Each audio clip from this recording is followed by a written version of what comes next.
uni bayram qilishga majbur etyapti. Mbappe borini berdi, hat-trick qayd etdi, lekin bugungi Barsa, bu mavsumdagi Barsa tan olish kerak, juda kuchli va Real ustidan g'alabalar evaziga buni namoyish etmoqda.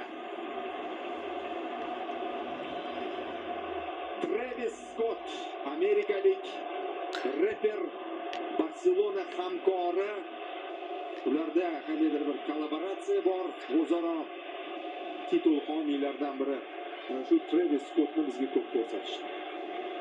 Pul to'layapti chunki. Zo'r o'ynadi Fermin, zo'r o'ynadi, zarba ideal.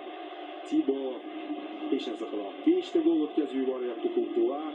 Undan tashqari yana nechta zarbalar berildi, u qaytardi. Undan tashqari yana imkoniyatlar bo'ldi. Barselonada hujum qilgan jamoa g'alabani ilib ketyapti.